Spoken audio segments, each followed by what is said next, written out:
Hey y'all, it's Sarah, and I wanted to play with a little bit of sign making today.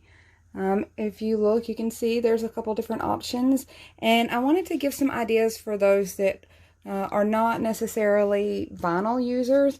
I just did this video yesterday, and I know not everybody does vinyl or wants to use their vinyl for something like foam core. So I wanted to give some alternatives today while using up some pieces of scraps. So these are a few things that I'll be using. I've got some Dollar Tree poster board stickers. These come in the same aisle next to the foam core sheets. You can find them in several different fonts and a couple different colors. The color today doesn't really matter. I'm going to be using my normal paints, the Waverly Wax in clear, the Waverly Wax in antique, the Waverly Chalk Paint in ink, and I'm also going to be using the Waverly Chalk Paint in white. A couple of little makeup sponges, my normal paint tools that you've seen me use in other videos. I'm not going to focus a whole lot on the wood painting technique on this. This is more about how to get some lettering options instead of just using vinyl. So it's less about the wood part and more about getting options with your wood. So I'm going to go ahead and get started. Get this out of the way. So I've got a couple scraps here. This one is a 4-inch scrap. I'm not even sure. I think it's maybe 4 inches by 8 inches. This was just a little piece cut off when I did my succulent box tutorial. This one is actually 4x4. It's kind of a good size for like your Scrabble tile type things.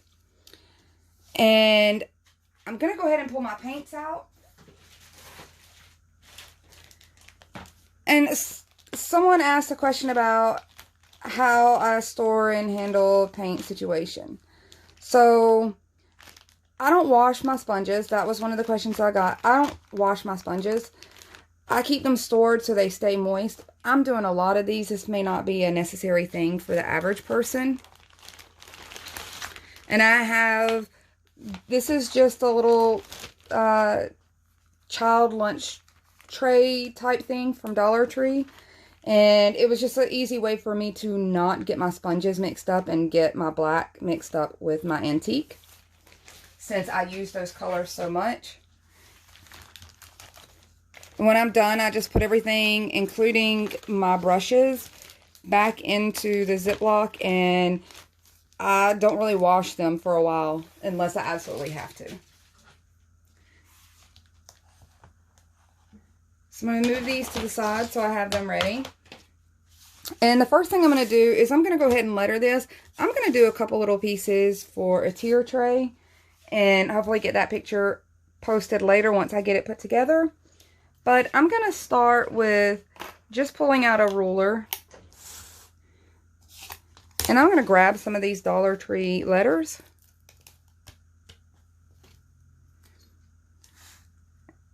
And a lot of you guys have probably already seen this little trick about sticking them on your ruler. I know a lot of crafters use this trick as a scrapbooker. This is something that I did for years.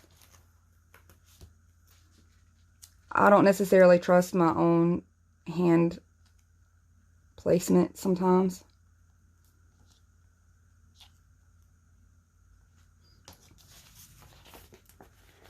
And I'm just pulling these stickers off.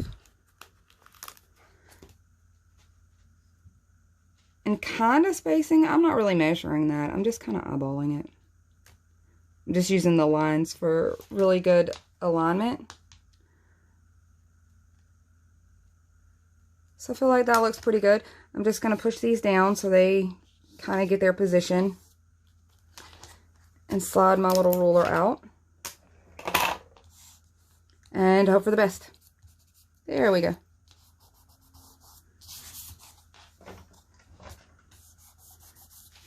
So my first step is going to be, I'm going to be working on 2 projects at one time. And you can see that the kind of differences in these signs.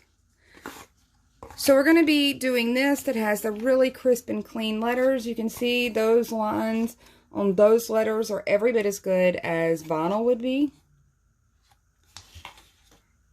And then I'm going to show you how to get a look like this. And that's going to be with a little bit of both of these are kind of a reverse stenciling method. So while I'm doing this, I'm going to go ahead.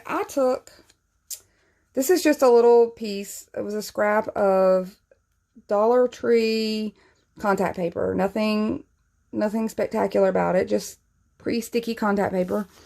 And I cut a star into it. You could use your electric cutting machine and cut whatever you'd like.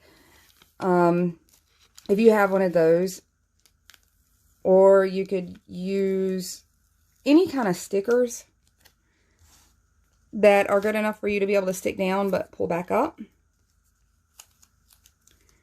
And my star is on there kind of sideways, so I'm going to turn it this way. I want my little point upwards. So I'm doing these at the same time so you can compare the look, see how you get it, and be able to kind of decide which one might be your best option when you're trying to get a wording or an image on a piece like this. And I just like to bend up a small section somewhere on this so that it gets easy to peel off later for me. So I'm just going to bring this over here, and I'm going to be using some of the Waverly Clear Wax and just a makeup sponge. I'm going to dip this in my wax. And for both of these, I'm going to do kind of the same thing. The star, I'm going to go just inside.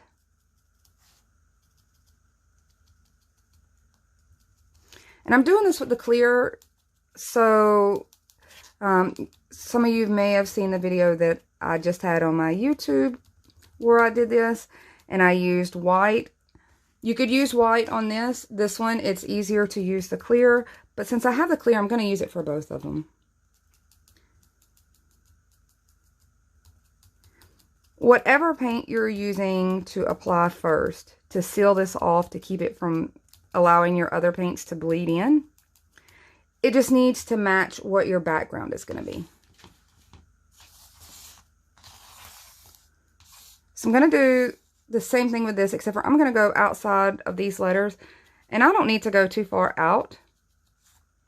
Just right along the edge. And we're basically sealing this off really, really well to get super crisp lines. And y'all, if you've ever wanted to paint your wall with stripes or a design, this same method works to help you get crisper, cleaner lines with your masking tape. And I would ordinarily go over each one of these a couple layers, nice and thin, of my sealer paint.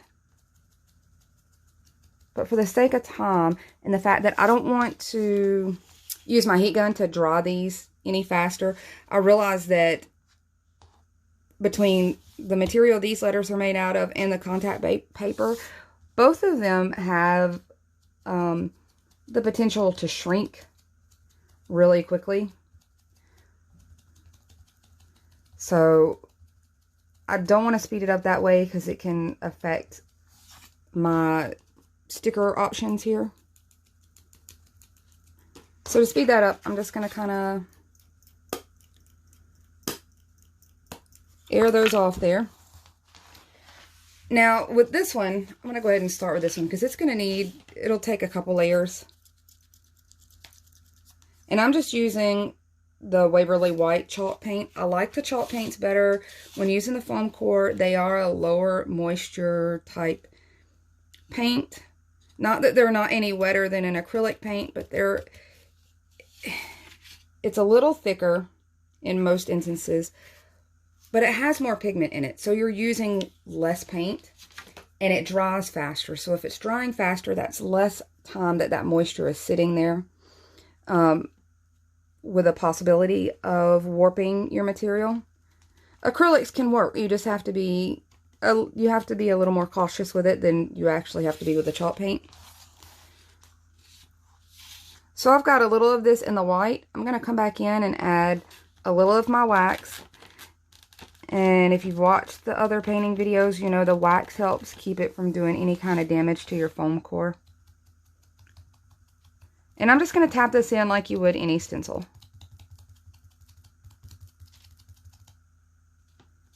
Now, obviously, the more thin layers that you do on this, the darker of an image you're going to get.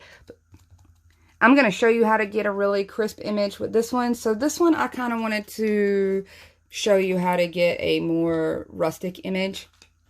You could always get a crisp image this way, too. You just continue to add the layers.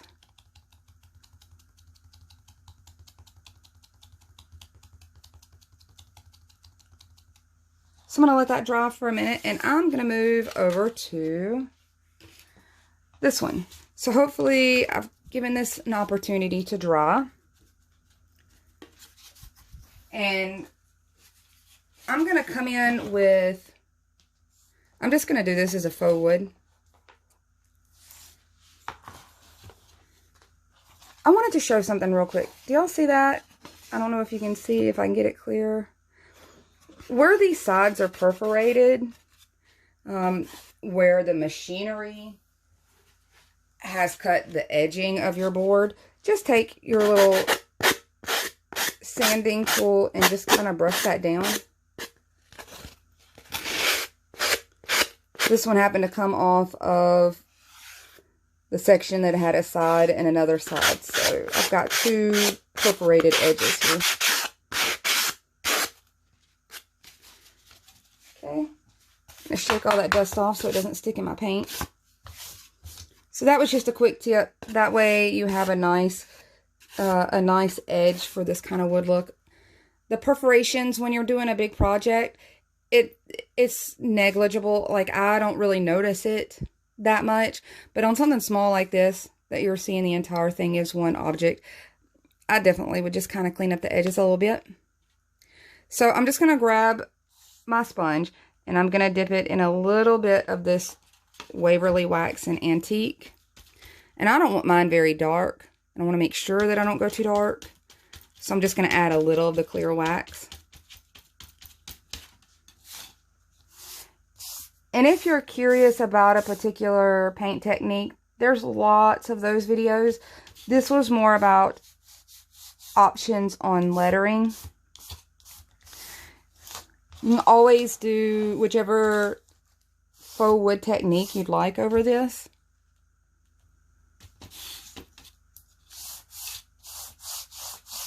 And part of the reason that we wanted to seal that is, if you notice, when we're especially doing the wood technique, you normally, when you stencil things, you kind of tap into it and you're less likely to get any bleeding under there.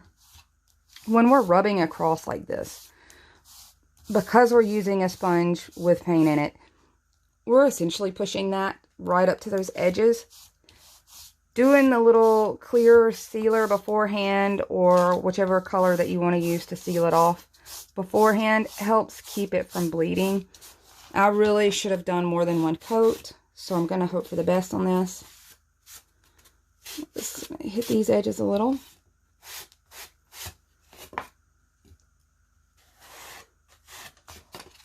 And I'm going to use this for a tier tray. So the odds are, you can see why this was a scrap. It had cat damage. That is a cat claw. That is why it was cut off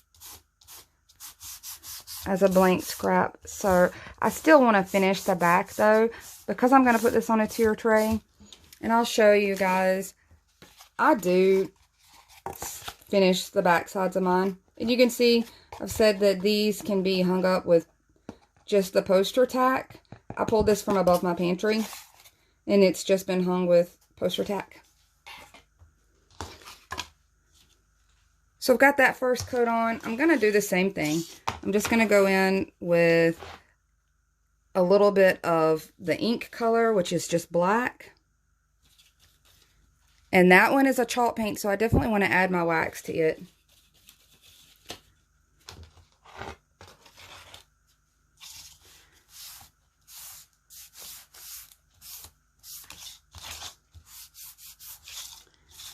And I want a very vintage rustic vibe to this. So I'm going to go in with a little more wax and blend in this black streak.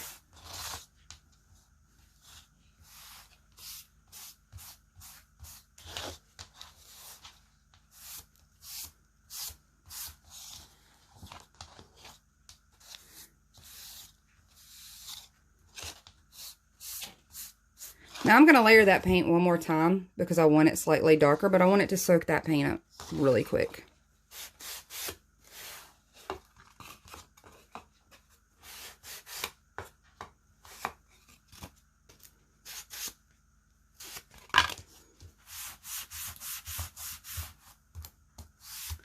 And I'm just doing the back side.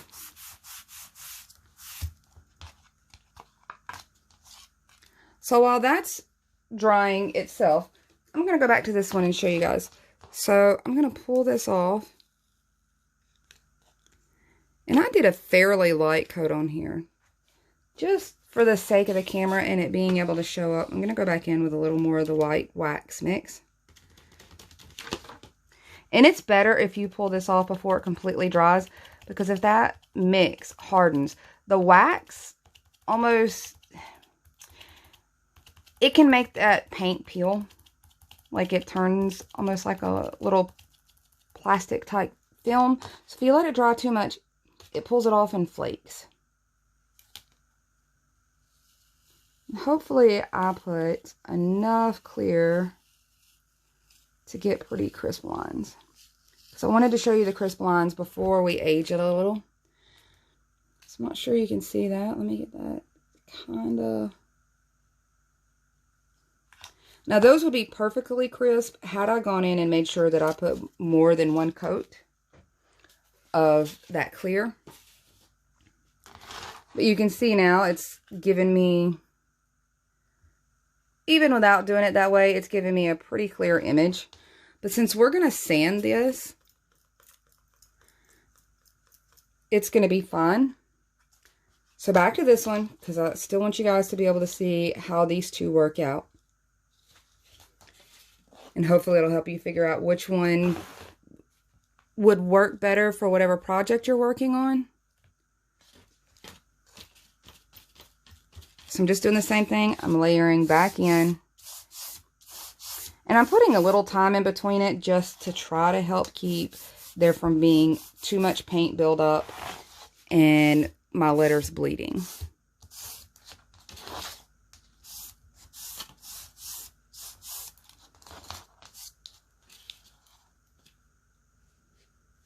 So I'm going to go back in, same thing, a little of the black.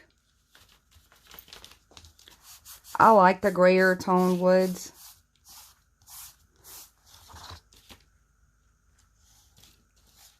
I especially like them in the more vintage kind of barnwood, gray woods.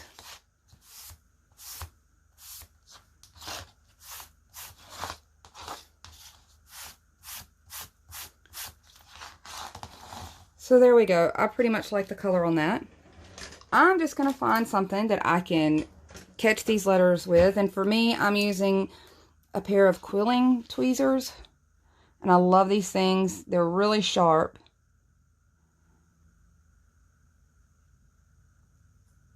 And it makes it really easy.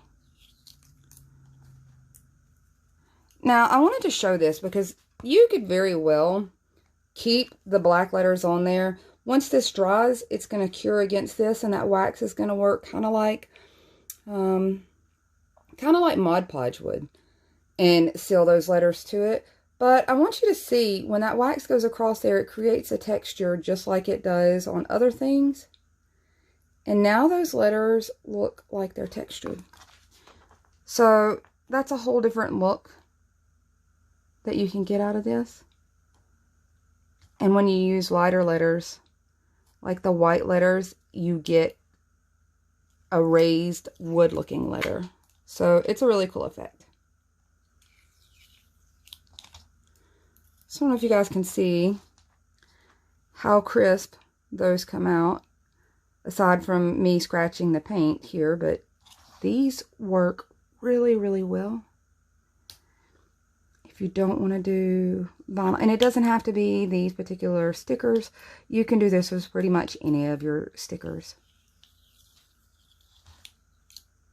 As long as the sticker's pretty good about peeling off, because you have to remember that we literally just stuck that down to a paper surface, so you want it to be able to peel off that paper surface. But now you can see, let me put these sharp things away. Now you can see, the really cool thing about these is that they work wonderfully for tier trays. It's so lightweight. So this one's pretty dry. I touch that real well to see. That one's pretty dry. So I'm just going to take my Dollar Tree sanding block. And you can sand on this, but you got to have a very light, gentle hand. And you definitely want to wait till it's mostly dry. And you're going to do it just like you would with wood. You're going to sand off some of that white chalk paint. Which is why I wasn't too worried about this one having entirely crisp lines, because I'm going to make it vintage looking anyway. And you can see what that's doing. It's sanding it out just like it would with wood. You just have to be super cautious. It does not take much to go through this paper surface when you're doing it. So do a really light hand and then just go back again if you feel like you want more sanding. And there you go. There's a couple of options on doing some lettering, on doing, I think this is a really awesome option if you wanted to do a gallery wall without doing a lot of damage to your wall. By that, I mean, most of these can be hung up really, really easily. You could really bulk up your gallery walls without adding multiple nail holes everywhere. Your tier trays, kind of anything. I've got a couple different things going on here. This one is for my puppy dog. This one, obviously, I sold from above my pantry. And I wanted to show images. I wanted to show lettering. I wanted to show that you could get both without requiring a cutting machine. Just keep in mind your stickers. Keep in mind you could make your very own by hand using just regular contact paper. I like the things that come self-adhesive because you get a really good seal with them usually. And then adding the clear paint or white paint or whatever your background is going to be over it really helps seal that off and give you good crisp, almost vinyl quality lettering without actually having to use vinyl. So I hope you like all these. Now I get to hang my things back up and hopefully get a cute picture or two of my patriotic tier tray and get posted for you guys. If you try some of these out, be sure to go post them to the group. I think everyone there can appreciate all the inspiration. I think a lot of us, our imaginations have kind of run wild with this idea and everything that you can do with it. So be sure to come share those ideas and, you know, let one another feed off of that creative energy. And I hope to talk to you guys soon. I have a few more ideas up my sleeve just today. So hopefully I'll get those knocked out and we'll see you soon.